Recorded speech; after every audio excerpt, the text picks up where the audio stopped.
emphasize on the value that the digital twin concept and also IoT devices at the edge could bring value in the context of India's EMP industry.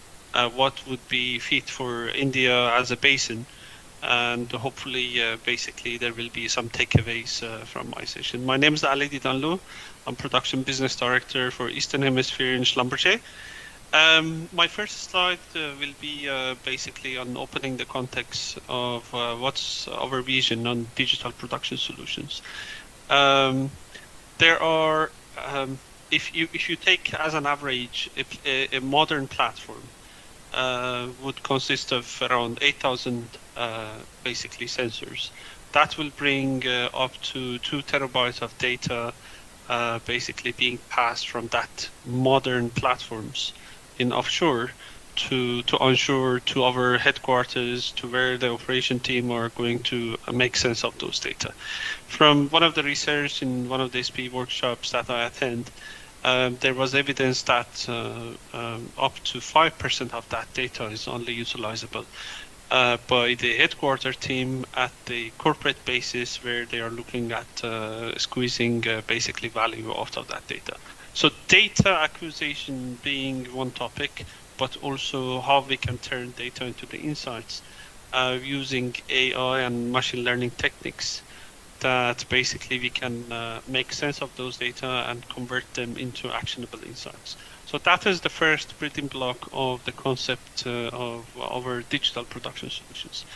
The other aspect is how we turn those insights that are extracted from the data into the decisions. And that's where the asset management and enhancement workflows and the concept of the digital twin basically is going to play a key role, which I will explain in the coming slides. And once we have those insights that are ultimately squeezed from the data acquisitions, how we, after basically approve those insights, after we confirm those insights, how we turn those insights into actions. That is where the IoT devices at the edge is going to help us to take timely action to reduce the overall turnaround time. And of course, one of the other themes of this conference is also to look at the environmental impact and the emission reduction. And that's all basically will be played a key role in here via Schlumberger's I can speak Agora platform. That is IoT basically platform that enables some of the decisions to be taken at the edge without passing all those simple decisions that can be taken to our headquarters. So another representation of that is basically how to define the intelligent assets from edge to enterprise. So indeed, the assets that we have are given. Either it could be the reservoir itself, well itself, the equipment we have at the basically asset level, and all the operating equipments that we have. We are making sure that the hydrocarbon is being basically reached safely into the selling point.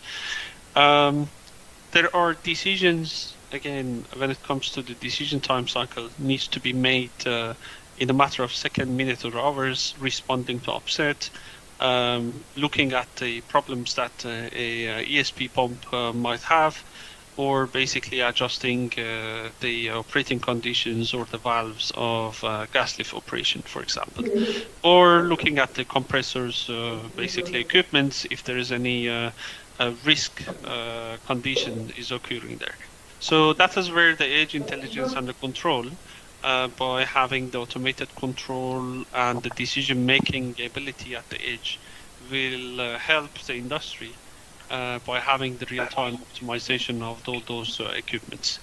Now, there are some information indeed needs to be taken in the longer term, looking at the overall strategy of the development, looking at the, for example, additional opportunities to increase the production from a network, or looking at the bottlenecks that would require days to weeks of the time.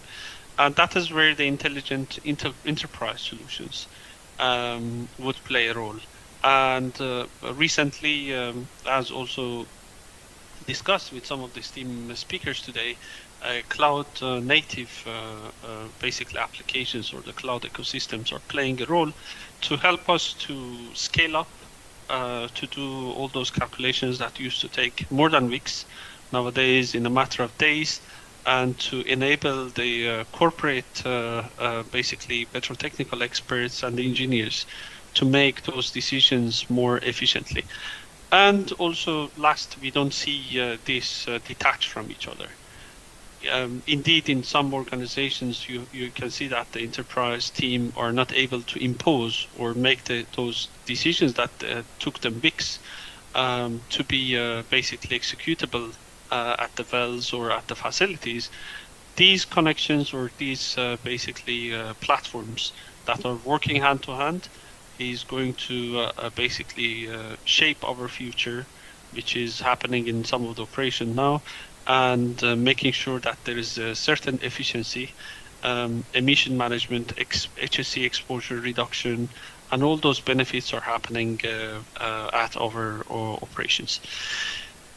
In the next slide, going back to the concept that I was supposed to speak, which is the digital twin. In Schlumberger also we started to call it digital avatar. So it's a kind of a visual representation of the behavior of a physical device, process, or asset. We are looking at it from our perspective into the basically three main building blocks. Looking at the equipment or the hardware models, looking at the process, flow assurance or overall flow and the network models, and also looking at the asset data. So these three are going to be building blocks of a digital twin representation of our assets. So, and each of them also play a key and crucial role, which in the upcoming slides I will take few examples to elaborate that further.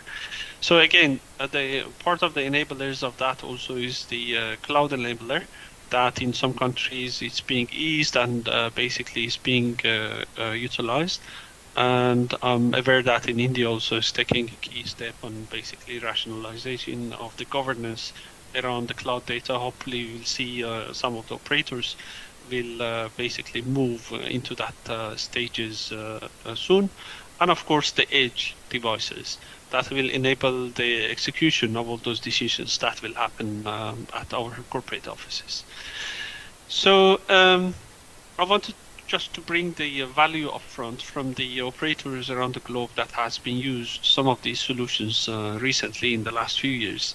So to emphasize on the benefits before I go to the details. So increase on the uptime up to 20%, reduction on the processing time by 80%, improvement in the gas lift or overall lift performance by more than 20%, reduction of the deferred production that will bring immediate value to the assets by 30%, and improved response time to the field offset by 70%. These are some of the values or value proposition of the similar propositions or technologies, including Schlumberger one that you have in the industry, that is helping overall to bring incremental of the production, increase in the overall efficiency and reduction of the HSE exposure and emissions to the various operators.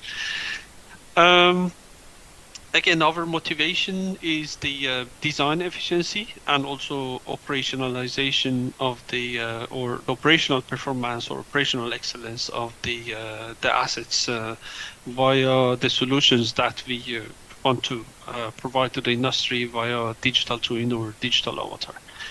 So the way we see asset avatar, for example, in this representation, you can see that each ESP reservoir itself, well, a network, facility, or all fleet, and a gas train or a membrane will have first a hardware representation or looking at overall hardware performance, and also looking at the flow performance and the production performance. And this too is going to be key, together with the data that is being acquired from the field. A representation of a digital twin of the assets that we have in basically in our operations. And the value drivers for that is ultimately to have the field optimization, the examples that I mentioned in the previous slides from the operators that realize the value from these kind of solutions, looking at the performance management and performing remote monitoring, which by having more, I would say, tight emission management in the companies, that will be key and crucial to reduce the unnecessary visits to the field and to remote monitoring, control, and optimization as much as possible. One example of that is basically how do we represent a well digital twin. Basically, the enabler of this is to help us monitor and the well performance, identify the operational issues, and basically this is a kind of advisory system that runs 24/7 based on the data that is continuously flowing to the either edge or to the corporate level, and is helping to look at the various well surveillance, either is naturally lifted or having various artificial lift basically equipments installed, and also looking at the overall variable analysis, ultimately to find basically potential issues, having looked at the potential deferment root causes that is having causing deferment in the well, and also ultimately to help us to increase the well production. Same concept for the network or the production network digital twin.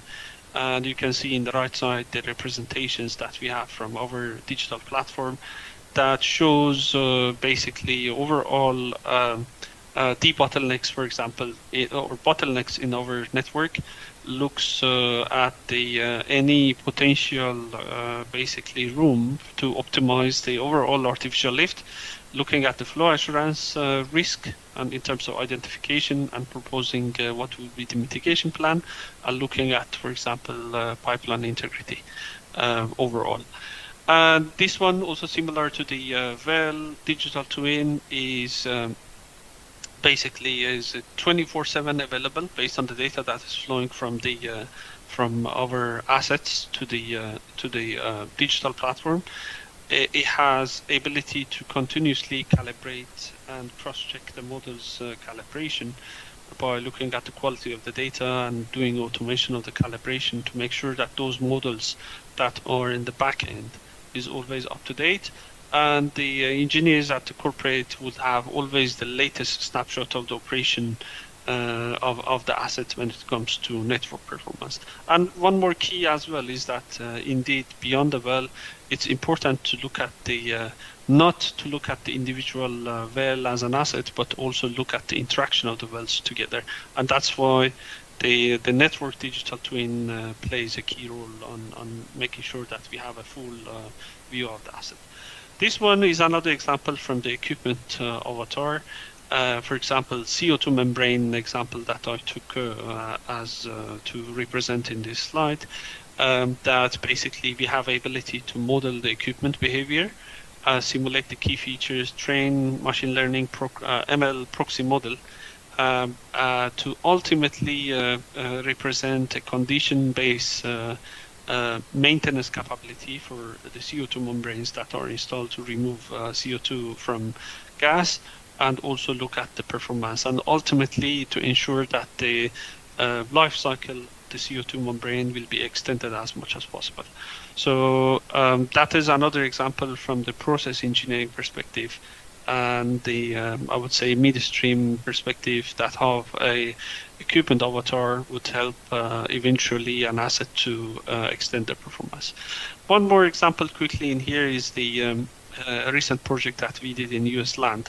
So there are lots of wells, and again this would be kind of a fit for India basin, because you have large extended onshore assets that are in remote areas, and basically any operation would require a team to drive to the well site, in this case minimum at least 100 kilometers a day, to manually open, for example, line pressure to liquid unloading process. And you can imagine that you have 800 wells, and each wells would stay in the queue if there is an issue for the crew to travel and attend the next well after they finish the first well. That usually causes lots of deferment in the asset and inefficiency. And of course, it's difficult to do the timely adjustments basically for the liquid unloading process. We deploy edge application that enabled by AI, and that removes lots of all those inefficiency that we had in this process, plus removing unnecessary drives to the field, reduction of the HSE exposure, reduction of the carbon emissions, and bring the automation overall in the asset while they can sit in the operator room and attend basically all those liquid loading processes that is required to happen in the wells, and also to make sure that there is efficiency in there. They can attend multiple wells at the same time, and basically they can make sure that all those operations are happening autonomously. So this one eventually gave this operator 11% increase in the gas production by reducing the CO2 emissions per well per year by 20 ton. And you can multiply that by 800 wells to see really how much environmental impact had this solution on this operation. A quick one also on the offshore operation, because you have some key assets in India that contributes a lot to the overall hydrocarbon mix that are coming from offshore operation, is basically the digital representation of offshore asset. So, for example, offshore peak running operation. I had a movie here, I couldn't play it, I had some difficulty in the last moment, but this potentially shows that the amount of the surge that you would expect from peak running operation to look at to see if the separators, for example, would have ability to handle that much liquid, if there will be some issues in the operation because of that. And also you can look at the few scenarios before you run the peak, and of course the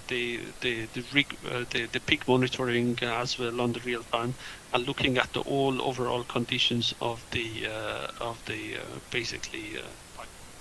This is another example to monitor the production trees in offshore by a digital twin solution.